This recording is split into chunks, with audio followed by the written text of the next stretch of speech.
Hi guys, welcome back. You're watching British Language Academy. And first of all, I would like to congratulate to all of you. Today we are going to learn future perfect continuous tense, which is the high level tense. ये tense सबसे last tense होता है हमारा future के अंदर जो आज हम सीखने जा रहे हैं. एंड सेकेंडरी थिंग, इस टेंस को हम फ्यूचर परफेक्ट प्रोग्रेसिव टेंस के नाम से भी जानते हैं. चलिए देखते हैं इसको विदाउट डिलेइंग करें कि इस टेंस का हम यूज कैसे करते हैं. सो फर्स्ट ऑफ ऑल इस टेंस का हम रूल देखेंगे, फ्यूचर परफेक्ट कॉन्टिन्यूस टेंस. जैसे कि इसका नाम ही बहुत बड़ा है, फ्यूचर परफेक्ट कॉन्टिन्यूस टेंस. थोड़ा सा लगता है कि कंफ्यूजन हो सकता है, बट अगर हम वीडियो को पूरी देखेंगे लास्ट तक शुरू से लेकर के, तो I guarantee to all of you कि आपको इतना सा भी डाउट नहीं होगा, एक लिटिल बिट भी जिसको बोलते हैं डाउट नहीं होगा. तो इसका रूल देखेंगे हम. इसका रूल क्या है हमारा, subject plus will have plus been plus verb की first form plus ING plus object since oblique for. Last time जब हमने प्रेजेंट परफेक्ट कॉन्टिन्यूस टेंस सीखा था, मैंने सभी को बताया था कि सिंस का यूज कहां पर करते हैं, फॉर का यूज कहां पर करते हैं. आई रिपीट कि कहां पर आप इनका यूज कर सकते हैं. अगर कोई पर्टिकुलर टाइम है, जैसे मॉर्निंग है, यस्टरडे, इवनिंग है, 9 o'clock, 10 o'clock, 2020, 2023, 2025, 2026 का कोई महीना है, इस तरीके से अगर कोई भी डेफिनेट टाइम है तो वो पर्टिकुलर टाइम है, वहां पर हम किसका यूज करेंगे, सिंस का यूज करेंगे. इसके अलावा अगर कोई इंडेफिनिट टाइम है, यानी कि डेफिनिट नहीं है, जैसे 2 hours, 3 hours, 5 hours, 10 साल, 12 साल, 15 साल, 2 घंटे, 5 मिनट, ETC, अगर ऐसा कुछ आता है तो उसके लिए हम यूज करते हैं फॉर का. ऑलरेडी मैंने प्रीवियस सेशन के अंदर जब हमने प्रेजेंट परफेक्ट कॉन्टिन्यूस टेंस पढ़ा था, तो उसके अंदर एक टेबल बना करके सारी चीजों को एक्सप्लेन कर दिया था. I hope everyone will have watch that video. अगर किसी ने नहीं देखी है तो आप कमेंट बॉक्स, अगर आपने नहीं देखी है तो आप उसे प्रीवियस वीडियोस में देख सकते हैं यूट्यूब पर. चलिए अब देखते हैं इसका पहला एग्जांपल. पहला एग्जांपल क्या होगा इसका, हमारा subject plus will have plus been plus verb की first form plus ING plus object since oblique for, और आईडी होगी इसकी से रहा होगा, से रही होगी, से रहे होंगे. यानी अगर सेंटेंस के लास्ट में कोई ऐसा वर्ड आ जाता है जहां पर आपको ये लगता है से रहा होगा, से रही होगी, से रहे होंगे, तो आपको आंख बंद करके फ्यूचर परफेक्ट कॉन्टिन्यूस टेंस में ही बना देना है.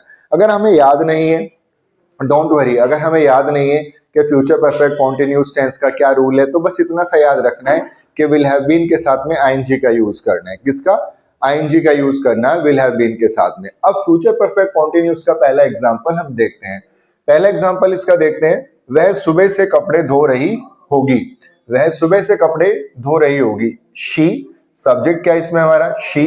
हेल्पिंग वर्ब यहां से एज इट इज लेंगे, she will have been, she will have been. अब क्या करना है, वर्ब की फर्स्ट फॉर्म क्या होती है धोने की, वॉश, तो आईएनजी लगा देंगे, washing the cloth. She will have been washing the cloth. कब से धो रही होगी, सिंस या फॉर में से आपने एक लेना है, यानी सुबह से है तो since morning. She will have been washing the cloth since morning, right. इसका कोई दूसरा एग्जांपल भी देख लेते हैं यहाँ पर. ये थोड़ा सा फ्यूचर के टाइम के लिए भी यूज होता है, जिसे इसका नाम है फ्यूचर परफेक्ट कॉन्टिन्यूस टेंस. यानी फ्यूचर में भी दिखाता है कि आगे आने वाले फ्यूचर में भी आपने अगर कोई प्लान किया है, इस समय तक ऐसा काम हो चुका होगा. Let's understand it by example. इसको एग्जांपल के थ्रू समझते हैं गाइस. जैसे एग्जांपल मैं कहूं, by the time he retires he will have been working for 45 years. यानी कि फ्यूचर की प्लानिंग के बारे में बात हो रही है. इसकी हिंदी में आपको बता देता हूं.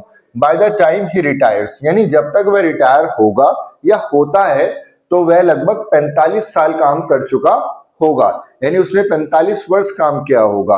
तो ये हमारा किस लिए आता है, फ्यूचर के लिए भी यूज होता है कि उसने ऐसी प्लानिंग करी होगी.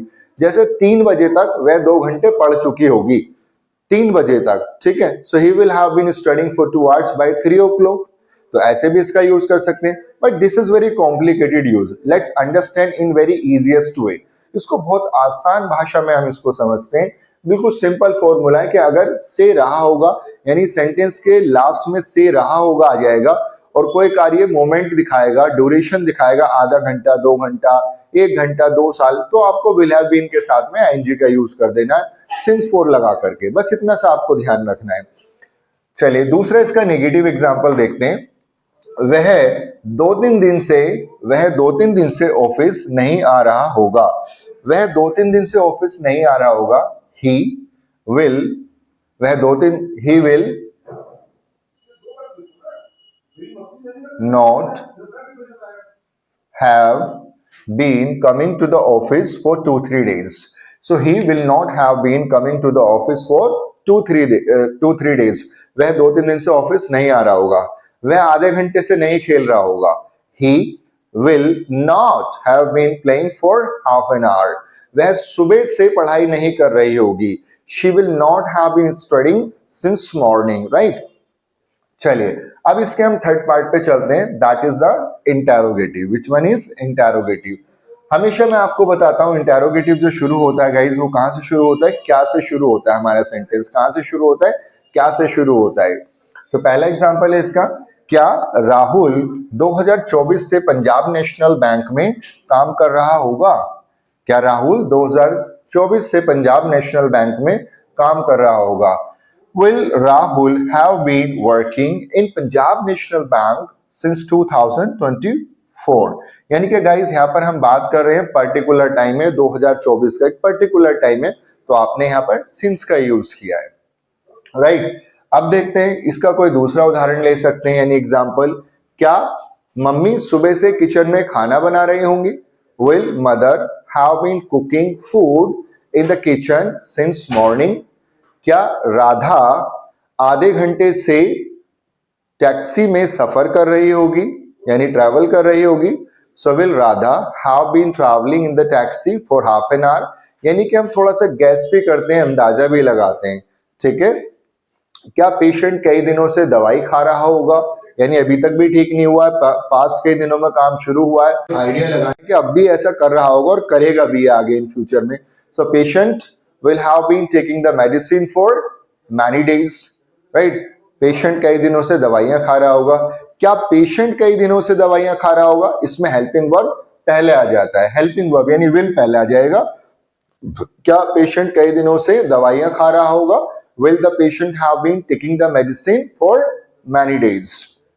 अब बात करते हैं इसके अंदर हम WH फैमिली का। Which one is WH family? WH family guys is very important, right? ये बहुत इंपॉर्टेंट है। अगर आप किसी से इंफॉर्मेशन चाहते हैं, आप मीडिया में वर्क करना चाहते हैं, इन फ्यूचर आप किसी भी पर्सन से कोई किसी भी टाइप का इंक्वायरी चाहते हैं, नॉलेज चाहते हैं, then you must have well command over WH family words. Without them, you will not be asking so many questions or gathering so many informations from the person. यानी जिस भी व्यक्ति से आप बात कर रहे हो, अगर आपको उस व्यक्ति से नॉलेज चाहिए, इंफॉर्मेशन चाहिए, तो आपके पास में WH फैमिली के वर्ड्स अच्छे होने चाहिए, आपकी कमांड होनी चाहिए उन पर। तो पहले WH फैमिली का सेंटेंस देखते हैं, जो हमेशा एक चीज और मैं आपको बता देता हूं, WH फैमिली के अंदर क्या होता है? WH फैमिली का कोई भी वर्ड आ जाता है और हेल्पिंग वर्ब आता है शुरू में, यानी इंटेरोगेटिव के आगे कोई भी WH वर्ड्स ऐड हो जाता है। क्या हो जाता है? WH वर्ड्स ऐड हो जाता है, वही WH फैमिली बन जाता है। जैसे एग्जांपल हम देखते हैं, वह कब से चाइना में रह रहा होगा? तो कब से के लिए इंग्लिश क्या होती है? How long. क्या होगी गाइस? कब से के लिए how long. So how long will he have been living in China? वह कब से चाइना में रह रहा होगा। एग्जाम्पल है, वह चाइना में 3-4 साल से रह रहा होगा। So he will have been living in China for 3-4 years, right? वह कब से यहाँ पर इंग्लिश सीख रही होगी? How long will she have been learning English here, right? तो इस तरीके से भी आप कोई एग्जाम्पल बना सकते हैं WH फैमिली का। वह दोपहर से घर पर क्या कर रहा होगा? What will he, what will, देखो सबसे पहले WH फैमिली व्हाट, फिर विल, फिर सब्जेक्ट लगाया। What will he have been doing at home since morning? वह सुबह से घर पर क्या कर रहा होगा? So these are very easy. I have explained all the examples in a easier way, right? In a easier way, so that everybody can understand easily, right? अब आप इन sentences को थोड़ा सा practice करोगे, I'm damn sure you will learn, बहुत आसानी से आप इनको सीख लोगे, right? चलिए, तो मैं एक बार फिर इसको summarize कर देता हूं आपके सामने। जिस भी सेंटेंस के लास्ट में से रहा होगा, से रही होगी, से रहे होंगे, यानी टाइम का कोई पॉइंट ऐड होता है उसके अंदर, या पीरियड ऑफ टाइम का कोई मेंशन होती है बात उसके अंदर, 2 घंटे, आधा घंटे, 5 घंटे, और उस सेंटेंस के लास्ट में से रहा होगा आएगा, तो ऑटोमेटिकली आपको विल हैव बीन के साथ में आईएनजी लगानी है।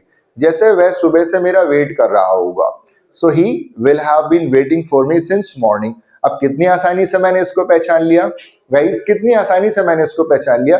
वह सुबह से मेरा वेट कर रहा होगा, मेरा दोस्त सुबह से मेरा वेट कर रहा होगा, मुझे जाना है, so my friend will have been waiting for me since morning. कितना आसान है। मेरा दोस्त आधे घंटे से कार चला रहा होगा, my friend will have been driving the car for half an hour. कितना, लेकिन मैंने एक चीज को नोटिस किया कि से रहा होगा मुझे याद है, तो आईडी अगर याद है, अगर पहचान उसकी याद है, so I am sure that you will not commit a mistake, आपकी कोई गलती ही नहीं होगी इसके अंदर, and you will be able to speak advance English, not basic English. That is a difference, it makes a difference between a basic learner or advanced learner. Advanced learners always try to speak smartly. वो sentences को थोड़ा अच्छे तरीके से बनाते हैं, and I hope कि आप भी बहुत अच्छे तरीके से इनको बनाएंगे। तो ये था हमारा आज का future perfect continuous tense। चलिए, I always give some sentences, मैं हमेशा आपको कुछ sentences देता हूँ, आपको उनको इंग्लिश में बनाना है। सुबह से बारिश हो रही होगी, बच्चे आधे घंटे से पार्क में खेल रहे होंगे, पेशेंट कई दिनों से दवाई नहीं खा रहा होगा, राहुल 2-3 दिन से कोचिंग नहीं जा रहा होगा, क्या बबीता दोपहर से टीवी देख रही होगी,